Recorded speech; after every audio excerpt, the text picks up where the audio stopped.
जय श्री राम। आज मैं आपको एक ऐसी अद्भुत कथा सुनाने जा रहा हूं जो हमें यह सिखाती है कि भक्ति का रिश्ता सिर्फ पूजा पाठ तक सीमित नहीं होता। ये कहानी है एक ऐसे बालक की जिसने सीता माता को अपनी बहन माना और अपने निस्वार्थ प्रेम से प्रभु राम के हृदय को भी जीत लिया। तो आइए जानते हैं कि कैसे एक छोटे भाई का शुद्ध प्रेम उसके गांव के लिए वरदान बन गया।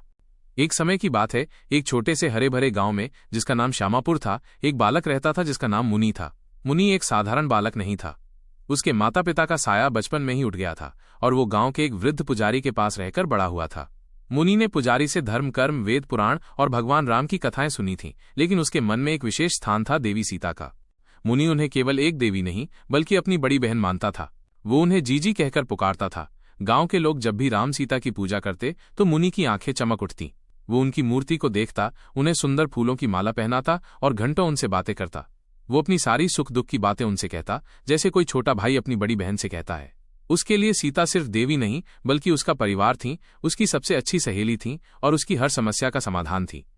श्यामापुर एक समृद्ध गांव था जिसके खेत हमेशा हरे भरे रहते थे और नदियों में पानी कलकल बहता था। लेकिन एक वर्ष प्रकृति का चक्र बदल गया। वर्षा की देवी रूठ गई। 1 महीने, 2 महीने, 3 महीने कोई बारिश नहीं हुई। धरती सूख कर फट गई। नदियां जो कभी जीवन का स्रोत थीं, अब रेत के टीलों में बदल गईं। पशु पक्षी पानी और भोजन के लिए भटकने लगे। गांव में भूखमरी और बीमारी फैलने लगी। गांव के लोग बहुत परेशान थे। वे सभी तरह के अनुष्ठान और यज्ञ कर चुके थे, लेकिन कोई लाभ नहीं हुआ। बूढ़े लोग कहते थे, ये हमारे पापों का फल है। जवान लोग निराशा में अपनी किस्मत को कोसते थे। मुनि ये सब देख रहा था और उसका हृदय विदीर्ण हो रहा था। उसे ये सब असहनीय लग रहा था। वो रोज शाम को मंदिर जाता और अपनी जीजी की मूर्ति के सामने बैठकर रोता, जीजी, हमारे गांव को बचा लो। देखो, मेरे दोस्त भूखे हैं, हमारे पशु पक्षी प्यासे हैं, हमारे खेत सूख गए हैं। आप तो इतनी दयालु हैं, आप हमें ऐसे कैसे देख सकती हैं? मुनि रोते रोते उनसे कहता। एक रात जब सभी गांव वाले सो रहे थे, मुनि ने एक दृढ़ निश्चय किया।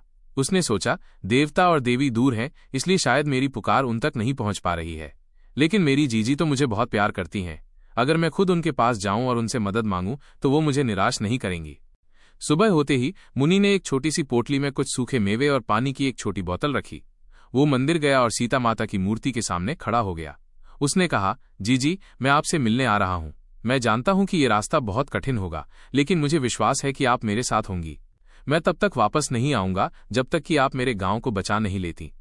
पुजारी ने मुनि को रोकने की बहुत कोशिश की। बेटा, तुम अकेले इतनी दूर कैसे जाओगे? तुम तो रास्ते से अनजान हो। लेकिन मुनि का निश्चय अडिग था। वो बोला, पुजारी दादा, मुझे डर नहीं है। मेरी जीजी मेरे साथ है, उनका प्यार ही मेरा सहारा है। ये कहकर मुनि अपनी यात्रा पर निकल पड़ा। उसका पहला दिन आसान था क्योंकि वो गांव के परिचित रास्तों पर चल रहा था। लेकिन जैसे जैसे वो आगे बढ़ा, रास्ते कठिन होते गए। जंगल घने और डरावने हो गए। रास्ते में कई बार जंगली जानवरों की दहाड़ सुनाई दी। भूख और प्यास से उसका शरीर कमजोर होने लगा। एक दिन जब सूरज अपने चरम पर था, मुनि की पानी की बोतल खाली हो गई। उसकी जीभ सूखने लगी और गला जलने लगा। वो एक पेड़ के नीचे बैठ गया और फूट फूट कर रोने लगा। जीजी, मुझे प्यास लगी है, उसने बुदबुदाया। तभी उसे दूर से एक चमकदार नदी दिखाई दी। वो धीरे धीरे उठा और उस ओर चल पड़ा। जब वो नदी के पास पहुंचा तो उसने देखा कि नदी का पानी इतना साफ और ठंडा था कि उसने पहले कभी ऐसा पानी नहीं पिया था। उसने जी भर के पानी पिया और अपनी पोटली में भी भर लिया। उसे पता था कि ये चमत्कार उसकी जीजी की कृपा से ही हुआ है। एक और दिन वो एक ऊंचे पहाड़ पर चढ़ रहा था। उसके पैर छिल गए थे और वो बहुत थक गया था। उसके मन में कई बार ये विचार आया कि वो वापस लौट जाए, लेकिन फिर उसे अपने गांव के भूखे बच्चे और प्यासे लोग याद आए। उसे याद आया कि उसने अपनी जीजी से वादा किया था। नहीं, मैं वापस नहीं जाऊंगा, उसने खुद से कहा। मेरी जीजी मेरे लिए इंतजार कर रही होंगी। वो फिर से हिम्मत जुटाकर आगे बढ़ा। अचानक उसे एक बहुत ही बूढ़ा ऋषि मिला। ऋषि की दाढ़ी सफेद थी और उनके चेहरे पर एक अद्भुत शांति थी। उन्होंने मुनि को देखा और मुस्कुराए। बच्चे, तुम कहाँ जा रहे हो? ऋषि ने पूछा। मैं अपनी जीजी से मिलने जा रहा हूं, मुनि ने उत्तर दिया। वो मुझसे बहुत प्यार करती हैं और मैं उनसे अपने गांव के लिए मदद मांगने जा रहा हूं। ऋषि ने मुनि के माथे पर हाथ रखा और कहा, तुम्हारे हृदय में बहुत प्रेम है बेटा, जाओ, तुम्हारा रास्ता सफल होगा। ऋषि ने उसे एक छोटा सा लकड़ी का टुकड़ा दिया और कहा, जब तुम बहुत थक जाओ और तुम्हें लगे कि तुम अब और नहीं चल सकते तो इस लकड़ी के टुकड़े को धरती पर रखना और अपनी जीजी का नाम लेना।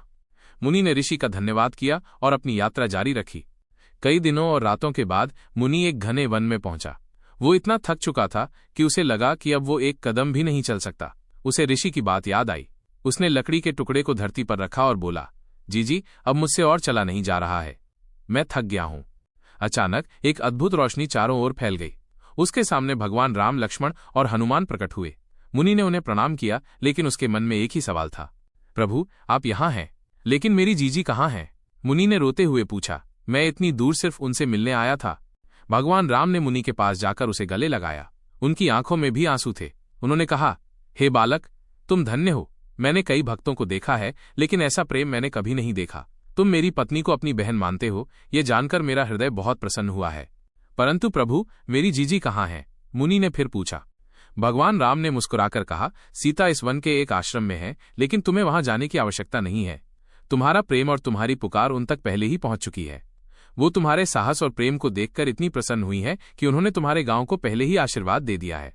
और जैसे ही भगवान राम ने ये कहा, आसमान में काले बादल छा गए। अचानक मूसलाधार बारिश होने लगी, लेकिन ये केवल श्यामापुर गांव के ऊपर हो रही थी। पूरा गांव बारिश के पानी से भर गया और धरती फिर से उपजाऊ हो गई। मुनि आश्चर्यचकित होकर ये सब देख रहा था। उसे विश्वास नहीं हो रहा था कि उसकी जीजी ने उसे इतनी जल्दी आशीर्वाद दे दिया। जाओ बालक, भगवान राम ने कहा, तुम्हारे गांव को अब तुम्हारे प्रेम की आवश्यकता है। मुनि खुशी खुशी वापस अपने गांव की ओर चल पड़ा।